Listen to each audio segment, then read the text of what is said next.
Vasco D gamma की कहानी शुरू होती है पुर्तगाल के साइंस शहर से।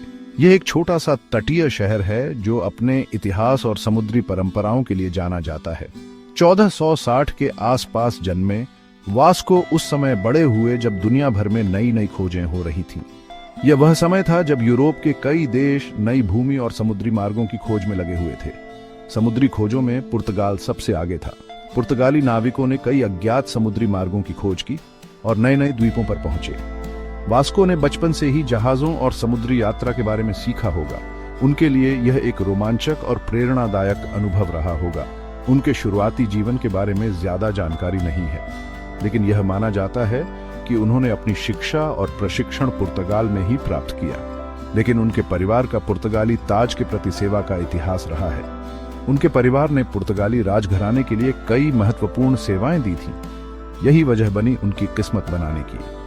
वास्को के जीवन में यह एक महत्वपूर्ण मोड़ साबित हुआ। वास्को के पिता एस्टेवो दा गामा एक जिम्मेदार पद पर थे। वे एक सम्मानित व्यक्ति थे और उनके पास कई महत्वपूर्ण जिम्मेदारियां थीं। वो एक नाइट थे और साइंस के किले के कमांडर थे। उनके इस पद ने वास्को को एक विशेष दृष्टिकोण और अनुभव प्रदान किया। इस वजह से छोटे वास्को को समुद्री सफर और रोमांच की दुनिया देखने को मिली। उन्होंने अपने पिता से बहुत कुछ सीखा और समुद्री जीवन के प्रति उनका आकर्षण बढ़ता गया। वास्को के शुरुआती अनुभवों ने उनमें महत्वाकांक्षा और अनजान को जानने की इच्छा पैदा की। यह उनके जीवन का एक महत्वपूर्ण हिस्सा बन गया। आगे चलकर यही गुण उनके बहुत काम आए। उन्होंने अपने साहस और ज्ञान का उपयोग करके कई महत्वपूर्ण यात्राएं की। आगे चलकर वे अपनी साहसिक यात्राओं से इतिहास रचेंगे। वास्को डी गामा का नाम हमेशा के लिए महान खोजकर्ताओं की सूची में दर्ज हो जाएगा। 15वीं शताब्दी के दौरान यूरोप पूर्व के आकर्षण से मोहित था। एशिया से आने वाले मसाले, रेशम और अन्य खजाने बहुत मूल्यवान थे, लेकिन जमीनी रास्ते लंबे, खतरनाक थे और उन पर बिचौलियों का कब्जा था। अटलांटिक तट पर अपनी रणनीतिक स्थिति के साथ पुर्तगाल भारत के लिए एक समुद्री मार्ग की तलाश में था। पारंपरिक व्यापार मार्गों को दरकिनार करने की इच्छा ने इस महत्वाकांक्षा को और बढ़ा दिया। पुर्तगाल के राजा जॉन द्वितीय का मानना था कि अफ्रीका के चारों ओर एक समुद्री मार्ग ही कुंजी है। उन्होंने कई अभियानों को हरी झंडी दिखाई, लेकिन कोई भी भारत पहुंचने में सफल नहीं हो सका। वास्को डी गामा जल्द ही इस चुनौती को स्वीकार करेंगे। उनकी यह यात्रा इतिहास की दिशा बदल देगी। 1497 में पुर्तगाल के राजा मानुएल प्रथम ने वास्को डी गामा को एक महत्वपूर्ण मिशन सौंपा। वास्को को भारत के लिए एक समुद्री मार्ग खोजना था। यह एक साहसिक काम था जो जोखिमों और अनिश्चितता से भरा था। 8 जुलाई 1497 को वास्को डी गामा लिस्बन से रवाना हुए। उनके पास 4 जहाजों का बेड़ा था, Sao Gabriel, Sao Rafael, Berrio और एक सप्लाई जहाज। जहाजों में आधुनिक नेविगेशन उपकरण थे। उनके साथ अनुभवी नाविक और लंबी यात्रा के लिए जरूरी सामान भी था। वास्को डी गामा का अभियान पुर्तगाल की महत्वाकांक्षा और समुद्री कौशल का प्रमाण था। आगे की यात्रा मानवीय सहनता और दृढ़ संकल्प की सीमाओं का परीक्षण करने वाली थी। भारत की यात्रा चुनौतियों से भरी हुई थी। अटलांटिक महासागर की विशालता ने पहली बाधा खड़ी की। नाविकों को अप्रत्याशित मौसम, तेज लहरों और आपूर्ति खत्म होने के जोखिम का सामना करना पड़ा। वास्को डी गामा का बेड़ा आकाशीय नौवहन पर निर्भर था। उन्होंने अपना रास्ता खोजने के लिए तारों और सूरज का इस्तेमाल किया। यह तरीका चुनौतीपूर्ण था और इसके लिए बहुत कौशल की आवश्यकता थी। स्कर्वी, विटामिन सी की कमी से होने वाली बीमारी लंबी यात्राओं पर एक निरंतर खतरा थी। कई नाविक इस दुर्बल करने वाली बीमारी से पीड़ित थे। स्कर्वी से निपटने के लिए वास्को डी गामा ने सुनिश्चित किया कि उनके दल को खट्टे फल मिले। इससे बीमारी के प्रभावों को कम करने में मदद मिली। केप ऑफ गुड होप के आसपास की यात्रा विशेष रूप से जोखिम भरी थी। तेज हवाओं और उफनते समुद्र ने इसे एक खतरनाक रास्ते में बदल दिया। केप ऑफ गुड होप को पार करने के बाद वास्को डी गामा का बेड़ा अफ्रीका के पूर्वी तट पर चला गया। उन्होंने रास्ते में कई पड़ाव बनाए, विविध संस्कृतियों और व्यापारिक पदों का सामना किया। मोजाम्बिक द्वीप पर एक महत्वपूर्ण पड़ाव था। मोजाम्बिक एक हलचल भरा व्यापारिक केंद्र था। पुर्तगालियों का सामना अरब व्यापारियों से हुआ जो पहले से ही भारत के साथ व्यापार में लगे हुए थे। मोम्बासा में वास्को डी गामा और उनके दल को स्थानीय सुल्तान की दुश्मनी का सामना करना पड़ा। उन्हें संदेह था कि पुर्तगाली मसाला व्यापार में उनके प्रतिद्वंद्वी हैं। इसके बाद बेड़ा मालिंदी चला गया, जहां उनका ज्यादा गर्मजोशी से स्वागत किया गया। यहीं पर वास्को डी गामा ने एक अनुभवी गुजराती नाविक इब्न माजिद की सेवाएं ली। यात्रा के आखिरी चरण के लिए हिंद महासागर की हवाओं का इब्न माजिद का ज्ञान महत्वपूर्ण था। एक लंबी और कठिन यात्रा के बाद वास्को डी गामा का बेड़ा आखिरकार भारत के तट पर पहुंच गया। 20 मई 1498 को उन्होंने कालीकट में लंगर डाला, जो मालाबार तट पर एक प्रमुख बंदरगाह था। इसने इतिहास में एक महत्वपूर्ण क्षण को चिह्नित किया, जिससे यूरोप और एशिया के बीच एक सीधा समुद्री मार्ग स्थापित हुआ। पुर्तगालियों के आगमन पर कौतूहल और घबराहट का मिश्रण देखने को मिला। कालीकट के हिंदू शासक झामोरिन ने वास्को डी गामा का शिष्टाचार के साथ स्वागत किया। हालांकि शुरुआती स्वागत में संदेह की झलक थी। जामोरिन और उनके सलाहकार इन विदेशी आगंतुकों के इरादों से सावधान थे। उन्होंने यूरोपीय खोजकर्ताओं और धन और शक्ति के लिए उनकी खोज के किस्से सुने थे। कालीकट में वास्को डी गामा का मिशन जामोरिन के साथ व्यापारिक संबंध स्थापित करना था। वह अपने साथ राजा मानुएल प्रथम के तोहफे लाए थे। हालांकि जामोरिन के दरबार ने उपहारों को अपर्याप्त माना। वे व्यापार स्थापित करने के इच्छुक राष्ट्र से अधिक मूल्यवान प्रसाद की अपेक्षा करते थे। कालीकट में अरब व्यापारियों की उपस्थिति ने स्थिति को और जटिल बना दिया।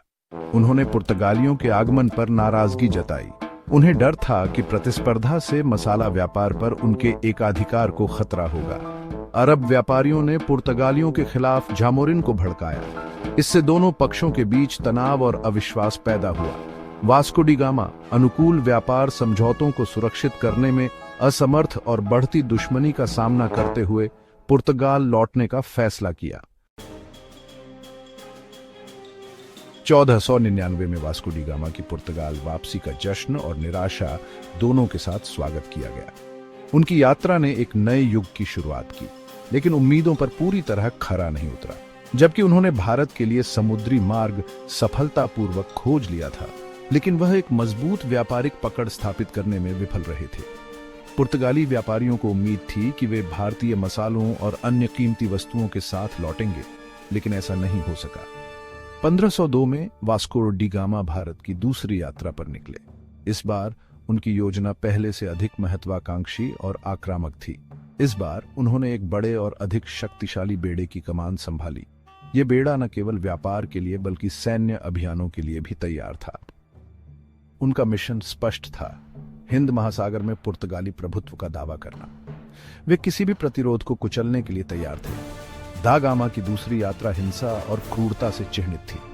उन्होंने अपने रास्ते में आने वाले किसी भी प्रतिद्वंद्वी को बेरहमी से नष्ट कर दिया। उसने अरब जहाजों पर हमला किया और कालीकट शहर पर बमबारी की। यह स्पष्ट था कि पुर्तगाल अब व्यापार के साथ साथ सैन्य शक्ति का भी प्रदर्शन कर रहा था।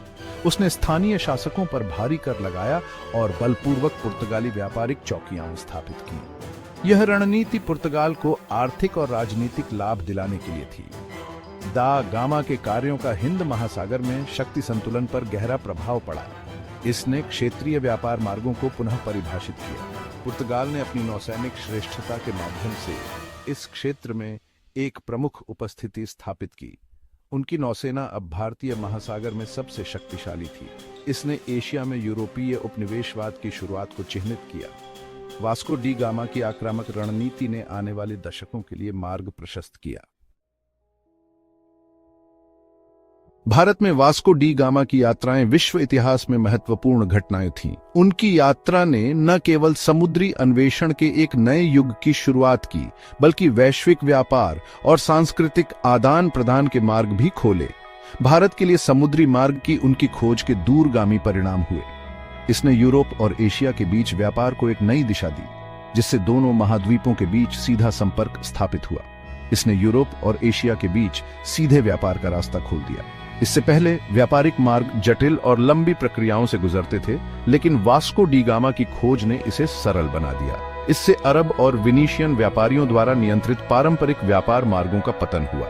इन व्यापारियों का सदियों से व्यापार पर एकाधिकार था, लेकिन अब यूरोपीय शक्तियों ने इस पर कब्जा कर लिया। एशिया से मसालों और अन्य वस्तुओं की आमद का यूरोपीय समाज पर परिवर्तनकारी प्रभाव पड़ा। मसाले, रेशम और अन्य कीमती वस्तुएं यूरोप में अत्यधिक मांग में थीं, जिससे व्यापार में तेजी आई। इसने आर्थिक विकास को प्रोत्साहित किया और शक्तिशाली व्यापारिक साम्राज्यों के उदय को बढ़ावा दिया। यूरोपीय देशों ने अपने व्यापारिक बंदरगाहों और नौसेनाओं को मजबूत किया, जिससे उनकी आर्थिक स्थिति में सुधार हुआ। हालांकि वास्को डी गामा की विरासत अपनी छाया के बिना नहीं है। उनकी यात्राओं ने न केवल व्यापार को बढ़ावा दिया, बल्कि संघर्ष और शोषण के नए युग की भी शुरुआत की। उनकी यात्राओं ने एशिया में यूरोपीय उपनिवेशवाद की शुरुआत को चिह्नित किया। यूरोपीय शक्तियों ने एशियाई देशों पर अपना प्रभुत्व जमाना शुरू किया, जिससे स्थानीय संस्कृतियों और समाजों पर गहरा प्रभाव पड़ा। पुर्तगालियों ने अन्य यूरोपीय शक्तियों का अनुसरण करते हुए आने वाली सदियों तक एशिया के संसाधनों का शोषण किया। इस शोषण ने एशियाई समाजों में असमानता और संघर्ष को जन्म दिया। वास्को डी गामा का नाम इतिहास की किताबों में दर्ज है। उनकी उपलब्धियों और उनके द्वारा छोड़ी गई विरासत को आज भी याद किया जाता है। उन्हें एक कुशल नाविक, एक क्रूर विजेता और दुनिया की अंतः संबंधता में एक प्रमुख व्यक्ति के रूप में याद किया जाता है। उनकी यात्राओं ने न केवल भौगोलिक सीमाओं को पार किया, बल्कि इतिहास के पन्नों में भी एक अमिट छाप छोड़ी।